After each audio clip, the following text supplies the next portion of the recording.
Hey, we made it. Finally, here we are at the third and final part of this three-part episode.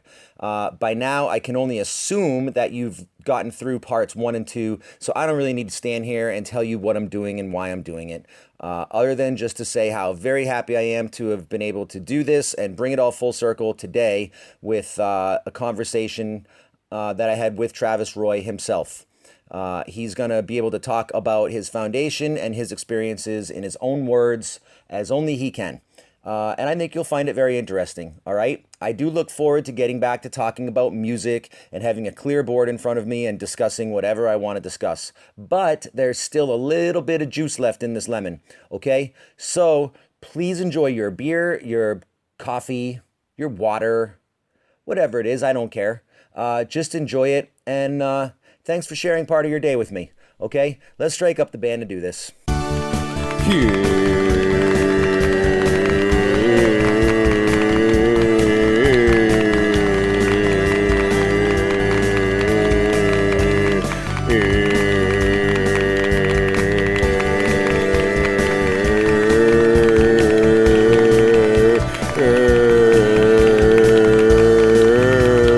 Tony!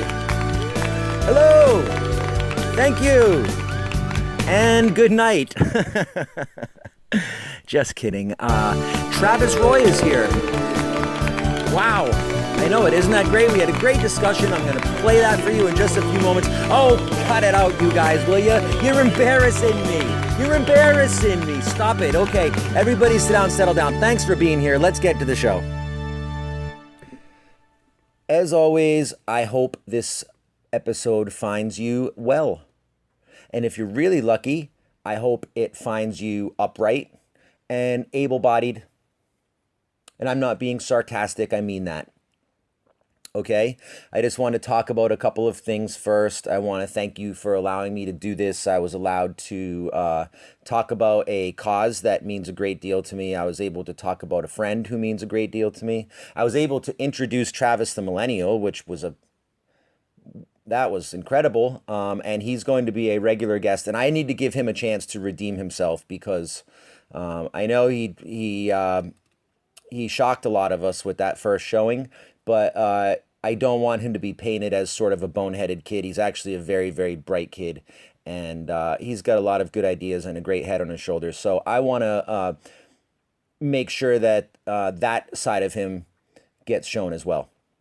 Other than that, I need to tell you that the first part of this conversation with Travis Roy, and I know there's been a lot of Travising going on for the last three episodes, so thanks for navigating your way through that too.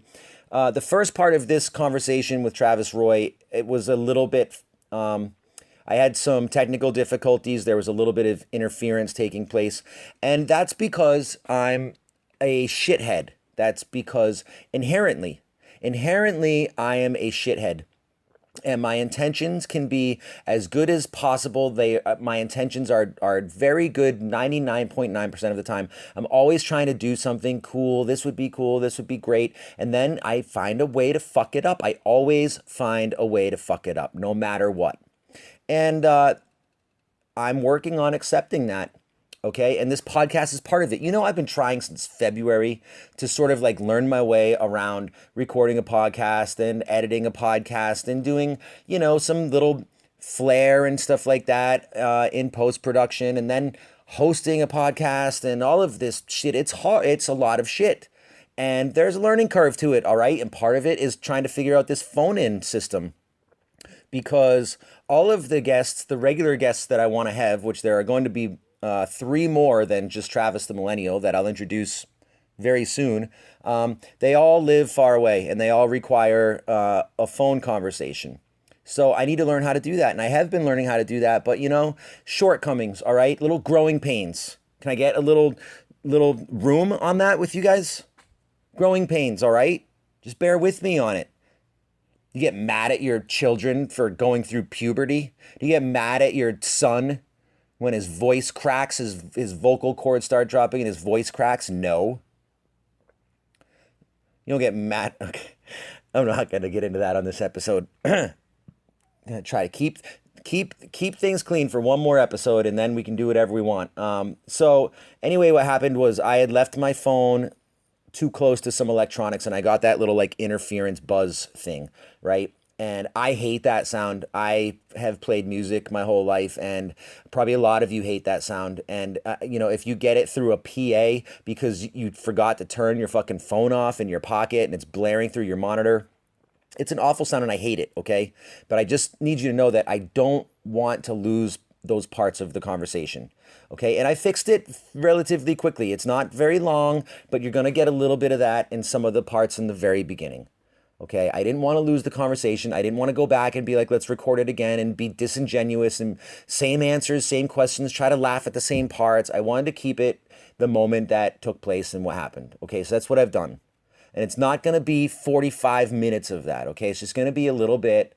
So if it starts to grind you down and really piss you off, I apologize, but just bear with me on it and it gets fixed, okay? And I apologize for it and I hope you'll forgive me. All that said, I'm now going to turn this over to a conversation that I had with my good buddy, who is one of the most wonderful human beings on the planet. And so here now is my conversation from yesterday with Travis Roy. Please enjoy it. Thanks. Travis, what's going on out there? It's all is good. All is good. It's fun listening to your podcast, and I got to tell you, it's incredible. You keep getting better and better at it as each and every podcast. But things are good. I'm up in Vermont. We're ready to go. Just got back from Costco. Got the fridges filled up and got beds made. I think I got about 14 people sleeping in my house this weekend, which is what better than a good old classic slumber party. And then of course there's the wiffle ball tournament to organize. So 32 teams. I mean, I know this is sort of off topic, and this is sort of like this. Is one of those things that sort of alienates the listener a little bit. But like, while I've got you, can I get, if nobody else has already, can I put in a sort of like little preferential treatment thing where maybe I get like the premium bedroom when I get up there this week? I kind of base it on like miles traveled. So that is so fucked up. How about Kristen? So you gotta first of all, you want to take care of your sponsors. Chad and Kristen, by the way, they come every year from Los Angeles. They usually drive and they bring their dog. How about miles? How about miles traveled? Like miles traveled in a friendship. There's something to be said for that too. And I know that Chad's been like right alongside each of us through this whole thing, and all these years. But can I tell you the good news is you won't be sleeping in the garage this year. That is good news. So although I can tell you that it would be an upgrade to where I've been sleeping for the last 3 months. So I'd welcome a garage. Yeah, sorry, it'll be a real bed, and it'll have a pillow. All right, so, good. Yeah. Well, let's not get too far off course here. Okay. I think a reasonable place to start this whole thing would be with I know that you said that you had tasked yourself with going through and listening to the first 2 parts of this particular podcast. And is there I'd like to allow you to sort of go through that trajectory of time and that story and that timeline. And if there's anything off the top of your head that you think got missed, or if there's anything off the top of your head that you think I might have misremembered or misspoke on, then I just wanted to let you sort of start this by giving your own kind of perspectives on some things. And that doesn't need to be one answer. We can obviously have a conversation through that as it goes, but I think that's a good spot to start. Yeah, well, I guess I gotta start right with the most embarrassing part. That might not be the truth either, but especially with your listening group. So I have no defense on my musical taste. That was a rough time in my life. Yeah, I just love that fruity poppy like lyrics that I could memorize a little bit, and just Belinda Carlisle did that for me. So Well, it Belinda Carlisle probably did a lot of things for you when you were 15 years old, and maybe that had yeah, something to do with it as well. It yeah. was a, Did you? catchy song. The thing is that I could get with you like on the Go-Go's. Like the Go-Go's were sort of like this kind of girl like punk rock band. They were kind of cool, you know. Well, I you think don't have to. You don't have to go down with me. You really don't have to go down with I that, just Jeff. couldn't follow you Uh, into Belinda Carlisle's solo career. That was all. That was where I had to draw the line. yeah, yeah. But I mean, the whole. I just like those. Like the Paul Abdul and just those Oh cute kind of Jesus, I like forgot about that. Maybe you kind of shouldn't like start listing off the other tapes that you had. I know it was bad. It was bad, but I had like. But then I snuck in a few like towards the end, like Blind Melon. Like God, that was all right, right? No, I you started got like yeah. When you started, like you started riding in the car with Jay and I, and it all of got it, a little better. yeah, all of a sudden your taste got a little bit better. Well, And and then of course there are kind of like the album of our those few years there was kind of the whole Pearl Jam thing came out of the scene, and that was a lot of fun. So I got a little better. I just had a rough start. So anyway, that was that. Our little issue freshman year. My taking to the Grateful Dead as a pure trying way too hard to fit in. You're spot on in that. But that's yeah, but not in you how know. I approached it though. I mean, I know that it's like I Oh, said later on in that. Like I expected. I think the big point of that whole story was that like my whole mistake happened because it just so happened that it was easier for me to be myself. I didn't feel this, like I never really cared what people thought, and I was sort of always against the grain, and my shortcoming in all of that was expecting that everybody else should be the same way, and especially at that age, it's hard to do that. Yeah. Well, what's interesting. I'm watching again with a little T, with little Travis up that you're episode 2, and my niece and my nephews, they're 18, 16, 14, 10, and I'm just seeing this generation, and I feel like everybody growing up gets 1 year. There's 1 year where they're just a pain in the ass, or they just don't get it, or they're just lost, and I'm realizing that every kid really deserves a year uh, to that we all need a year to be forgiven. I agree. And What really especially sucks when you about get that to that now age. is that like, with the advent of the internet, like if you go and do something stupid in that 1 year grace period that we all need, 1 or 2 years for some of us, Yeah, and that gets caught, then that almost becomes your life now, which is really it's a very scary thing. I mean, can you yeah. imagine? Can you imagine the Yeah. things that we would not want to exist on the internet from 15, 16 years old now? It never, you can never move away from it. I mean, and it's yeah, it gets pegged to you, and not only, and even if you want to start over, like everyone else has got it saved or it's on different phones, and yeah, you can never kind of like change those tracks, and it's scary. It's no wonder why these kids, they've all got such anxiety, and but anyway, but yeah, I think I'm Travis is a really interesting kid. I'm glad you kind of I know Travis you the millennial you're referring to. Travis the millennial. Yeah, he. I think you're gonna. I hope you kind of continue that with some conversations with him, because he's a pretty interesting kid. Oh yeah, And I definitely am. he didn't look so great with his understanding of legends, and But you know what? That's exactly what I wanted that segment to be. That's the whole reason that I want to have him as part of the show, because those are the conversations we have, and yeah, I think it's hilarious, the juxtaposition of the two sides, and yeah, it's um and that's how a lot of our conversations go on the phone or whatever else, and so Yeah. I got to give him a chance though to like be. I gotta set him up the next time we do a segment so that he has the chance to come out looking fresh and clean, and I'm the one that has to feel shamed. If Yeah. that's Or even- possible, it's I not don't know. But it's not even that. It's just trying to hear that voice. I mean, I think it's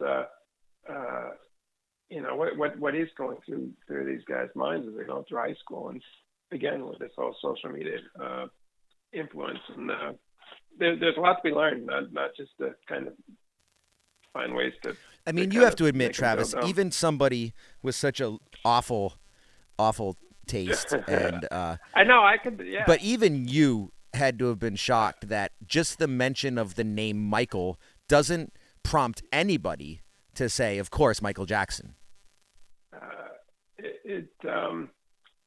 And at the very least, like you would have thought. I guess he's 16, so I don't know. When was the last time Britney had a hit? I mean, I guess he just couldn't connect on any of them. But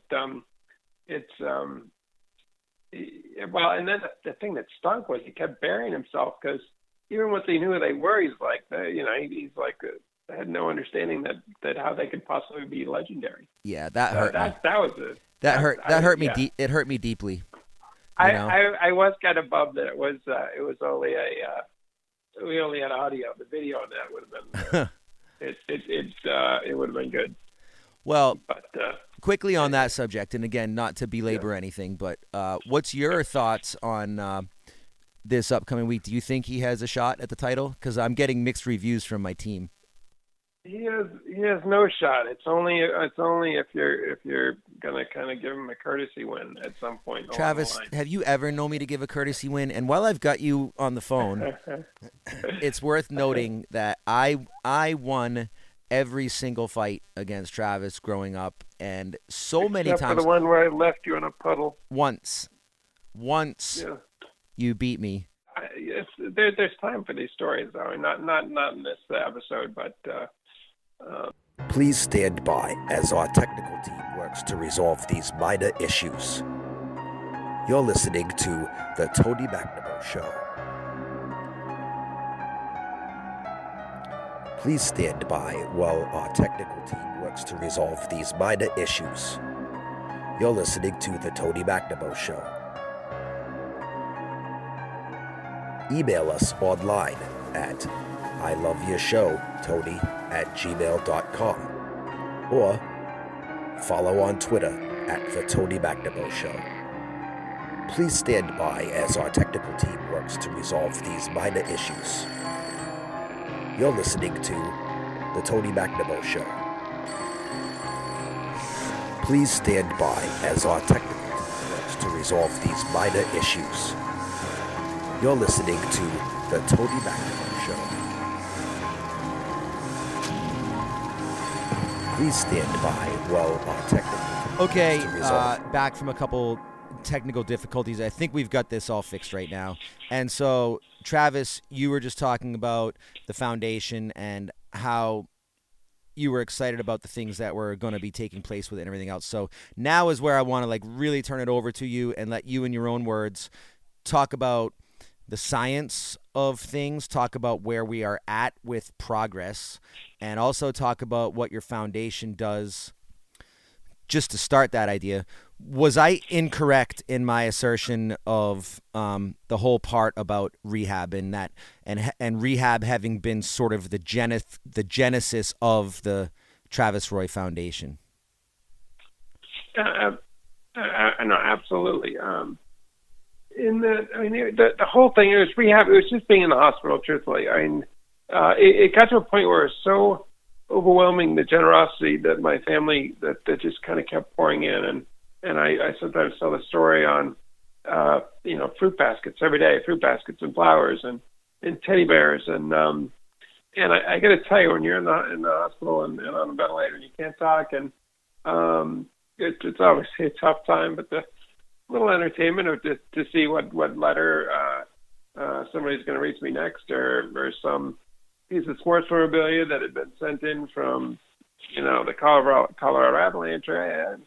It was a good distraction, and then there were also some really heartfelt letters that that I received. But kind of going back to the teddy bears and the fruit baskets and the flowers, you can only eat so much fruit. You can only put so many flowers in your room. And my parents and my family, you may have even done it yourself, Tony, they started kind of redistributing them around the hospital to other people that they were there and other people on our floor. And it always feels better to give, right?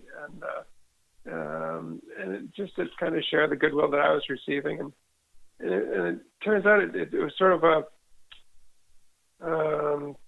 kind of a piece to how the Travis Story Foundation began. It turned out I had great insurance. Turned out there was some money raised to help fill in the gaps. And there were so many people that just didn't have that.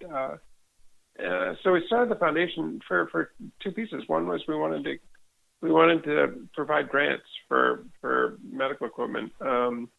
It's incredible what people can do with a spinal cord injury if they've just got the right equipment, the right lift to get in and out of bed, a shower chair so you can actually have good hygiene. Computers these days, people can do can be equally as proficient as a quadriplegic if they've got the right computer with the voice recognition software. So it goes on and on and on. And I just wanted to make sure that we could help out a few people through the foundation in that manner. And then of course you gotta have hope. When you have paralysis, you gotta hope that there will be a better day, that there'll be some sort of scientific medical advancement that'll make this life a little more independent and a little more bearable, a little less of a burden on the people around you. And for me, that hope just comes from research. So the science, it's coming along. It was a slow start. Literally at the time of my injury, Christopher Reeve had just been injured a few months prior, and he kind of got things kind of started and put a spotlight on paralysis. And with my injury, kind of added a little bit more energy to it. And there were probably maybe 4 or 5 preliminary research studies being done back 22 years ago. And it was really the area where the time when they went from thinking there is no cure, there will never be a cure, it's impossible to cure paralysis, to thinking, well, maybe if we do this, or maybe if we kind of try to break down the biology of it, maybe there could be advancements. And fast forward 23 years, and the last year or two, we're starting to finally see some of that research move from mice and lab animals to humans. Now these are very early stage results, very early clinical trials. It's not walking. Everybody wants to see walking. That's the cure that people think of. But my God, if I could just move my hands, if I could drive, if I had enough upper mobility where I could literally put my hands on a steering wheel and drive, that just completely changes my life. One of the research projects we fund is with the Christopher Reeve Foundation, and yeah, so the Christopher Reeve Foundation, they have a big study going on that we're jointly funding called The Big Idea, and basically it's a device that they're implanting on the spinal cord below the level of injury, and the general theory is that for example, just for people so you're a C4, so your 4th vertebrae is injured, right? And generally speaking, the higher up your vertebrae you're hurt, the less mobility you're going to have in your body after the injury. So say you're correct. Where would a paraplegic draw off? Would that be around the 7th or 8th vertebrae, or? Correct. There are 7 cervical vertebrae, and that's from the first one being right at your brainstem. It's also known as a hangman's vertebrae, because when you have a noose that crushes that first vertebrae, okay, that's really fucking morbid. I know, hey. Maybe just stick to science, Trav. Stick to science. Okay, so they implant this underneath the injured vertebrae. They implanted, correct, below the level of injury. And what they found is by sending these mini pulses of electricity back up the spinal cord, that it promotes the nerves to slightly reconnect a little bit. Now again, it's not walking, but we've got to take it, pardon the pun, but just one step at a time. And wow, now that was terrific, Travis. Really, really funny stuff. I did not see that coming. Today's big joke is brought to you by ClassyWino.com. ClassyWino.com. And so everybody thinks of walking. They think of the physical piece to paralysis, but unfortunately, there's issues like bowel function and bladder function and sexual function, and the early results are showing that this device greatly improves that. And again, it's all about independence. And when you create independence, when you create better control over your bowel and your bladder and some of these things that I know nobody really wants to hear about or talk about, but they're really, really, really big deal. Again, there's so many pieces to kind of creating this cure, and it's not going to be one piece that's going to fix all. So again, if we can have preliminary results or preliminary therapies that do enable somebody so that they don't have a bowel accident or a bladder issue, and obviously the one I get excited about is sexual function. It's been a while. So that it's a piece. What's going to suck is that maybe you haven't been paying attention because it's been a non-issue to you, but say that, I don't know, let's say 2 years from now, a year from now, that finally came around where the science finally got you to a point where you're allowed to have sexual function again. Well, the fucking cruel part about that is that your biology is right about that same exact time no longer really going to allow it. I'm going to laugh so hard at the universe if you're able to get sexual function back and then you became erectile dysfunctional. It would be... I mean, I'm glad they figured out. They got the Viagra thing figured out. Yeah, right. they figured that out quick. They got all the able-bodied people back in action. So. Yeah. So again, if only spinal cord injuries, that there was that direct connection to erectile dysfunction, it would have been cured 20 years ago. But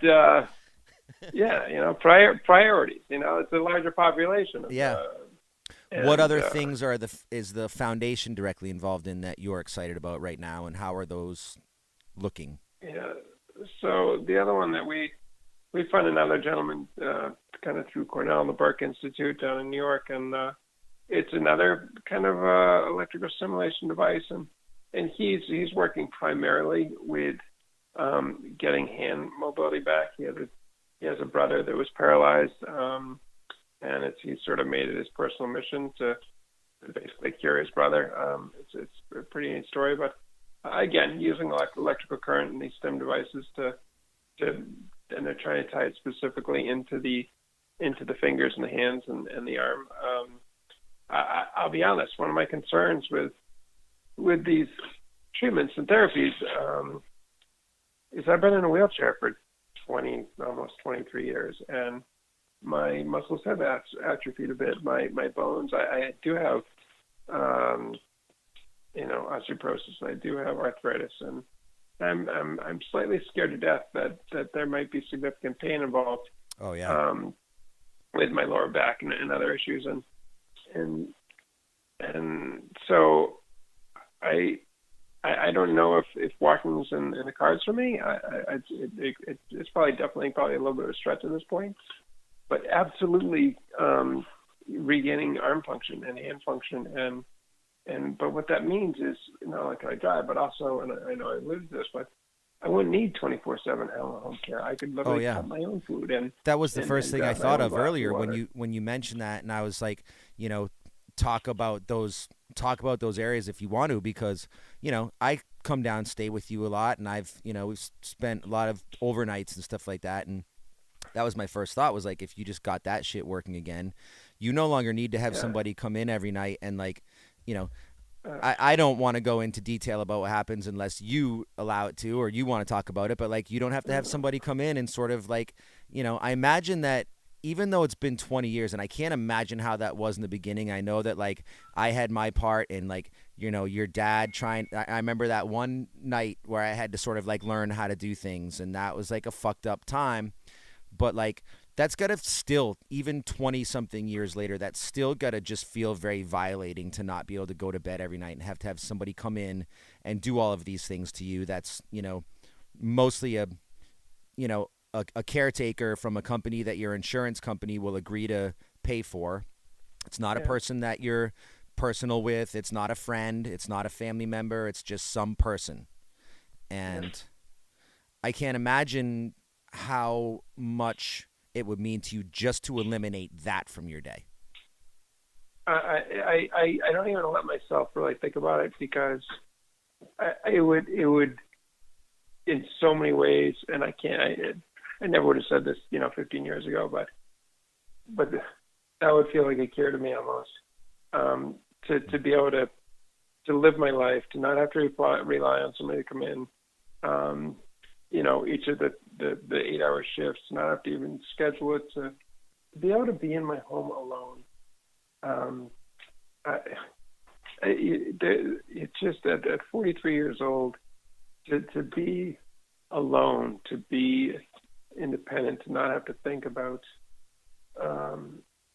any of that stuff. It would just enable me to breathe at a level that I haven't done in 22 years. And I know we're talking about me, and I think people can relate to me as I've done the stories. But again, going back through the work of the Travis Roy Foundation, the stories that we read and the people that are out there suffering, I don't know how they do it. I mean, as I say, I'm fortunate. I've got a good family, I've got good insurance, I've got some resources. But stories that you read, meaning like the people that, the people that apply for grants from the Travis Roy Foundation, and you have to read those. Is that what you mean? I do, and I'm just thinking of this past month. I mean, every month we probably get about 25 of them. They're requesting anywhere from $1,000 or so dollars to $6,000, $7,000, $8,000. I mean, there's a woman from New York. She was injured in a car accident, and she has a higher injury than about the same injury as myself. And she was injured basically 14 years ago. She, 31 years old. She's living with her parents. Her father recently passed away. Her parents did most of her care. She's been living in their living room because the bed, her bedroom was up on the second floor. Yep. So it totally turns your parents' lives upside down. The people around you turn your house upside down.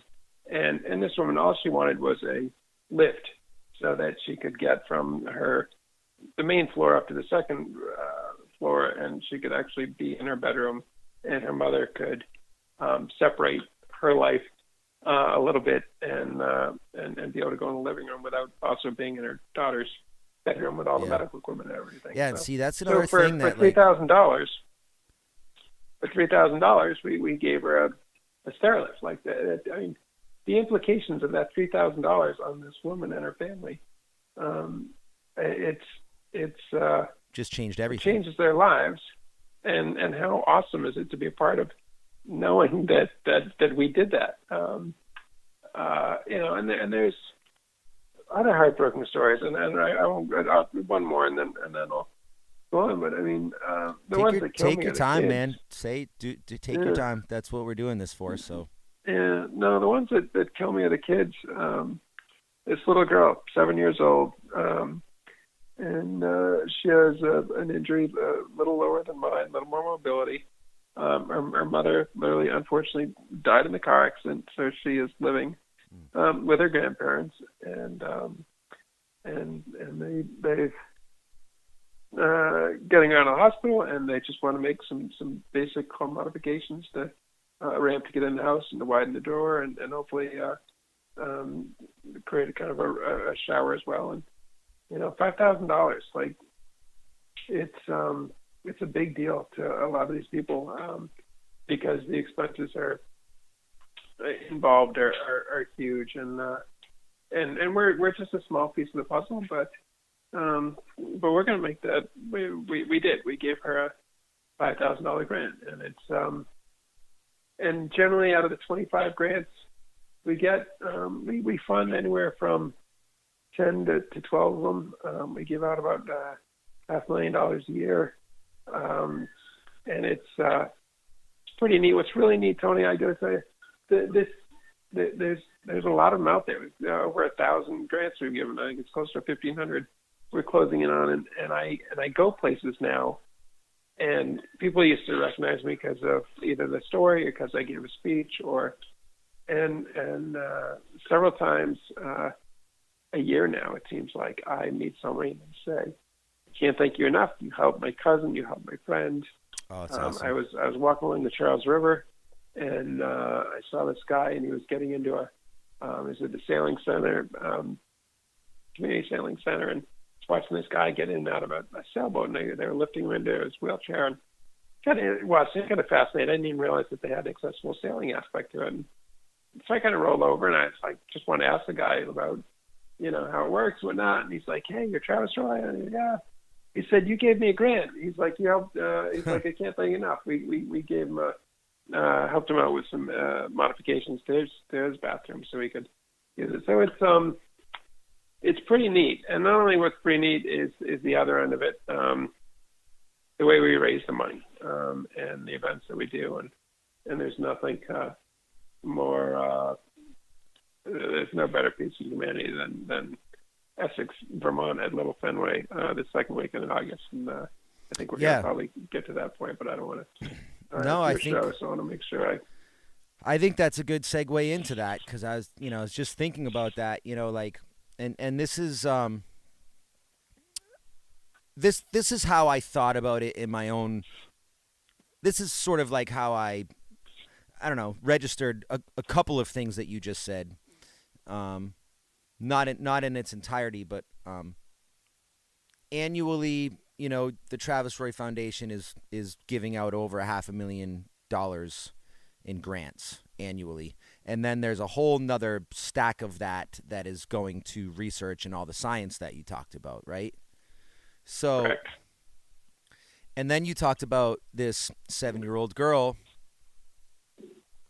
and how heartbreaking of a situation that is, and how she's trying to, widen the doors and outfit her bathroom and all of these things. And her grant was a $5,000 grant, right? Like in total, she's asking for $5,000.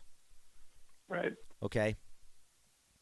So going into this talk of this wiffle ball tournament, which I said in the second part of this episode, can sound like a pretty trivial thing.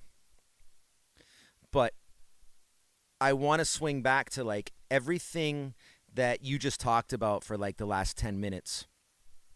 Somewhere roughly around half of the year's work of the Travis Roy Foundation is funded solely by this wiffle ball tournament, which we're now pushing close to $500,000 per year, which makes it pretty important.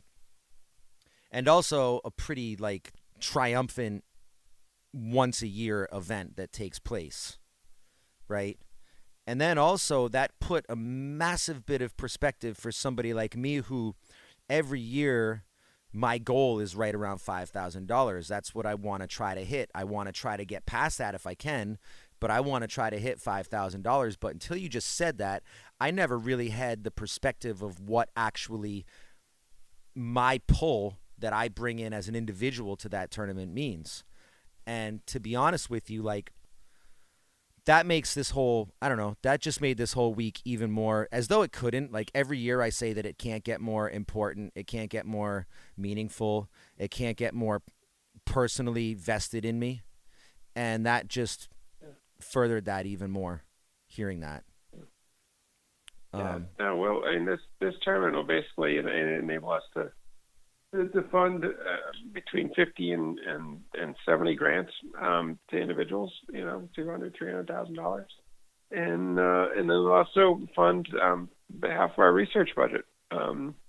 So yeah, it's a big deal, and sometimes you look on the macro kind of piece of it, like that's a big piece, but then you look at the micro piece, and you can take your 5,000 and say you just took care of Maggie's modifications, and just making her grandparents' life a little easier. It's and that's what, there's so many nonprofits out there, Tony. I think we're all aware of them. I know Facebook, it's tough. We all get inundated. There's I applaud them all.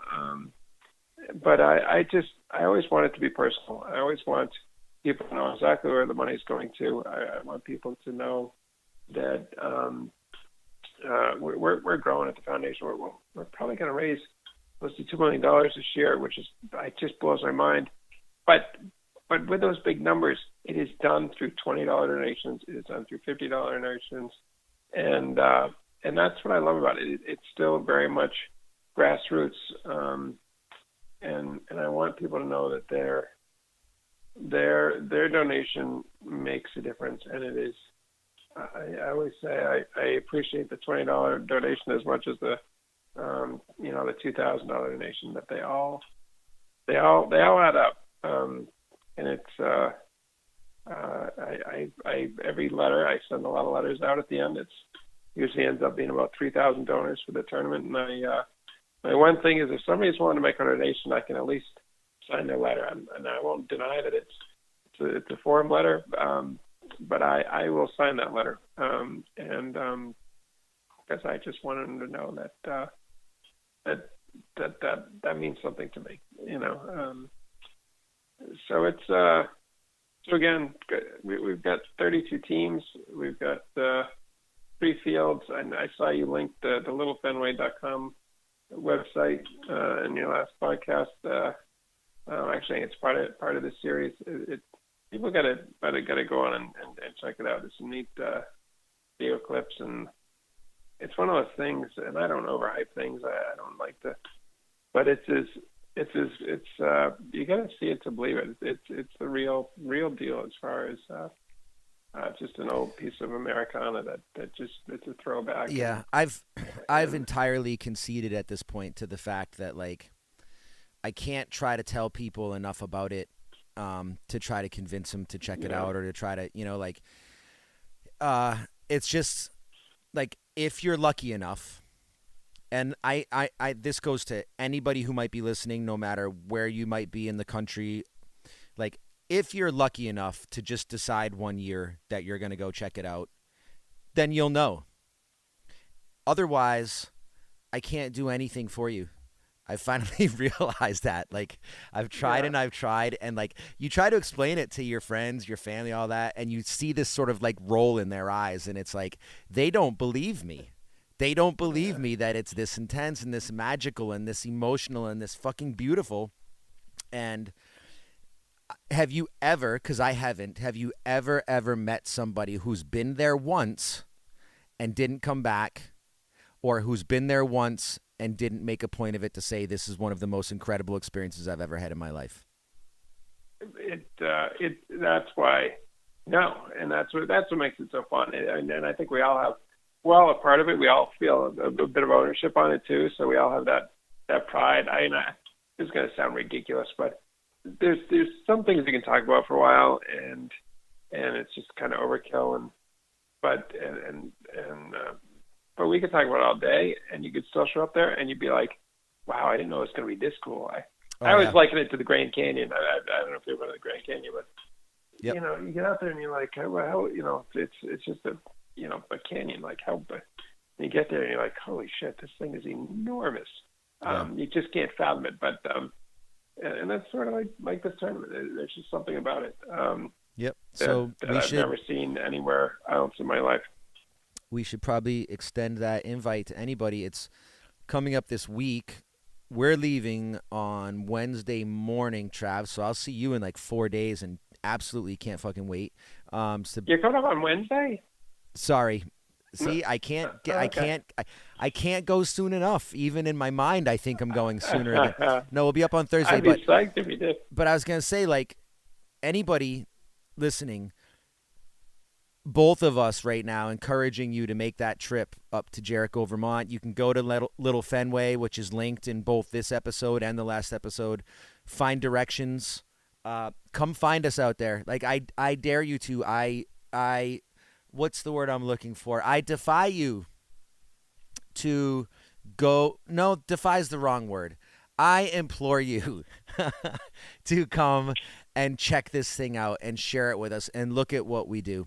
And once you're there, if you want to be a part of it, come up and talk to one of us, any of us, and, you know, we can all lead you to the right people, and maybe you'll want to put together a team of your own and apply to come up next year or in future years. But there's only one way to, like, really truly understand what goes on up there, and it's not just the wiffle ball. Thank God for our team, but it's the fundraising, it's the camaraderie, it's the cold beers out of the cooler and the tailgate, and it's the whole entire weekend, and it is fucking magic. And I look forward to it for 362 days of the year every year, like, fully.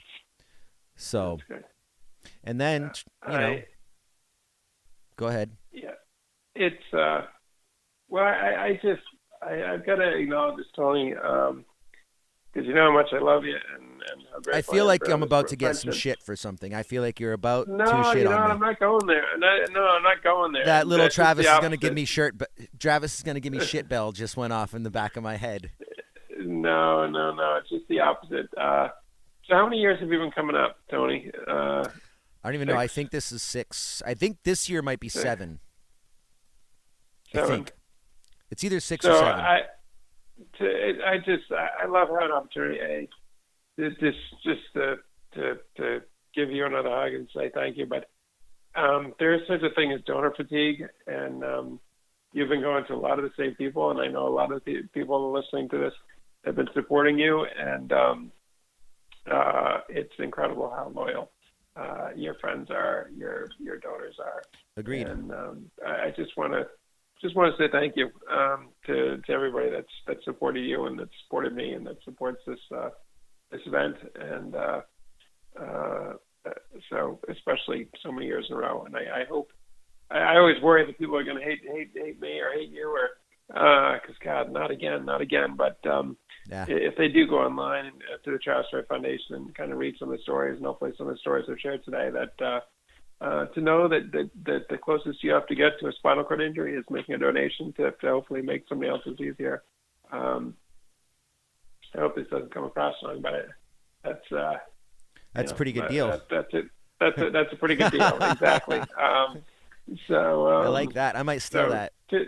I just thank you again to everybody that continues to support this and to hear this story, and yeah, thanks. Well, Trav, okay, now we're kind of near. We probably should start nearing the end of this. I think we covered everything pretty closely in detail. I hope I can salvage those difficulties from the beginning of this conversation, because there was some good subject matter in there. But I am going to end this with, in light of what your nephew Travis the Millennial just pulled off, and in light of your awful taste in music. And I know that you kind of got a little bit cocky earlier when you were like, "Oh, that's so stupid. He didn't know the answer to that question," and all that. Well, I want to. You're gonna do it to me. No, I want to. No, I can't. I can't do it to you, because you already know the answers. Like, you know it's Michael Jackson. You know it's Ray Charles. You know it's Britney Spears. Yeah. But I want to call your bluff on that, just to see if you might have been bullshitting. Like, yeah, I really can't believe who doesn't know who Michael. Okay, so here's what I want to do, and I am giving you the biggest, highest, slowest underhand softball that I possibly can, and I feel come on. I feel positive that you're going to answer this. You're going to have an answer for this question, but I'm just curious, and I just need to make sure. Okay, so can you? And I mean, I swear to God, I can't think of an easier question for you. Can you name me one album, not a song or a hit, but can you name me one album by Michael Jackson? And that is such an easy question. It's impossible not to answer correctly. I can certainly do Thriller. So thank you. I'm there. Woo! But help me out. I was hoping you'd at least know Thriller. Like I was gonna ask you besides Thriller, name a Michael Jackson record, but I wanted to give you a chance to hit Thriller. It's really a good thing that you left me that bone, because I'm trying to think. I don't know that I can name another one, Tony. I bet you couldn't. But Tony, I never bought. I never. All right. So give me. Let's see how many you can name of his. How many Michael Jackson records I can name? Yeah. Ben, Off the Wall, Thriller, Bad, Dangerous, in chronological order from first to last. And then I don't know if This Is It was an actual album or if that was a tribute. I don't know what happened after Dangerous. He died. Things happened. I don't know what records. No, he did do that one record that was hot right before he died. He did that record with like the Neptunes and stuff. He had that, you rock my world, you know you do, and that's something to call mine. That record had like 3 hot songs on it. And that was called, what was the name of that? That was when like everybody was just, anyway, there was that record. But otherwise, like. Have they done anything with his? He's got a lot of stuff that never came out, right? Isn't there still a catalog there? Is there any talk of like? You just don't want to. You don't want to hear it. No, it's fucking. Actually, it's kind of hilarious. You're doing the exact same thing that Travis and Millennial did, and you're confusing Michael Jackson with Prince. No. No. I am not. I'm very aware. No, I Prince think says the same thing, but Michael's got some too. No, I'm serious. I'm not. I understand. I know Prince has shitloads. I know that. I'm not sure. I think Michael, if there were things that Michael didn't release, way different than Prince. Like Prince is an anomaly. He's in a whole category by himself. But like, if there was stuff that Michael Jackson didn't release, there was probably a reason for it. And in my opinion, that stuff never should be released. It's like I don't ever like. All right, so I'm on it. I said you maybe probably want to hear it. Maybe, but I haven't heard of Michael Jackson having any of that stuff. I don't know. We'll find out in the future. Speaking of in the future, earlier I just want to say in closing that earlier you mentioned that. You'd really love, and so would I, by the way, you would really love to just get some use of your hands, your upper body, get some sexual function, and also a few minutes later you talked about how important it would be just you to be able to be alone. And I want you to know that if all 3 of those things ever take place in your life at the same time, I'll understand when you don't talk to me for a year. There you go. Okay. Yeah. I will be a busy man. Okay, Trav. I'll see you in like 4 days. Thank you so much for coming on my show. Right, and thanks to your listeners for bearing with Tony and me all this PR stuff. And but August it's intense. So thanks, and I love you, Tony. Love you too. Say hi to everybody up there for me. I'll see you very shortly. Will do. All right. See you, Trav. Well, okay. That'll do it. Now it's just time to sort of button this thing up. Again, I want to thank you guys for giving me the opportunity to do this, and I hope that you've found it interesting. Maybe you've learned something from it. Maybe it has encouraged you. Maybe it's made you laugh a little bit, and maybe it's made you think about some things. And I hope you'll take that with you. And speaking of things you'll take with you, just to give you a tally, I know that I've left my fundraising link in these podcasts. I've left different URLs that hopefully you've checked them all out. And you guys, the amount of donations that I've gotten as a result of this, if I look at this right now and sort of count them up, 0. So 0 donations did I get as a result of this podcast, which is fine. That's not the point. But so I know that you're not taking the spirit of charity away from this podcast, and that's cool. You know, I get that. Believe me, we've all got our ends to meet. Sometimes I want to give to things I just can't, and that's just life. I get it. So I'm not breaking your balls over that. But I hope you will take the spirit of hope, like Travis talked about. I hope you will take the spirit of just knowing that we're gonna get handed some gnarly shit in life.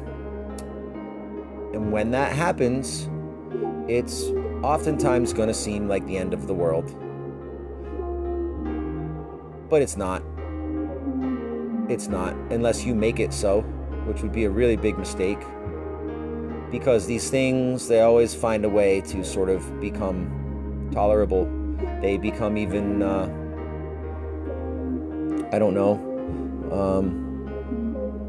enriching and fulfilling. Life kind of tends to come back around. You find happiness again, you find meaning again, and all of these things. So take that one with you, all right? I can't wait, like I said, to get back to just having some fun with you guys, but this needed to happen. This needed to happen right now, and I'm glad for any of you guys that hung out with me on it for 3 episodes. All right? Now get out of here, everybody. Everybody scat. And when you do that, all right, I'm not going to ask you to give to my fundraiser again, but I'm going to say this. Go do something nice for somebody. Get out of here and go help somebody with something. And you know, it doesn't need to be much. It might just be a compliment. Go compliment the cashier at the corner store when you go there. Help somebody put their groceries away in their car. Don't creep them out. Don't like creep up on people and be like, hey, can I help you? No one wants that, but go fucking do something nice for somebody. Make some small gesture of humanity and compassion for somebody. Just one. I guarantee you they go and they do the same thing after that. All right? It's all for me. Thank you guys all again, and I'll see you next time. I love you. All right. Take care of yourselves and take care of each other. Bye.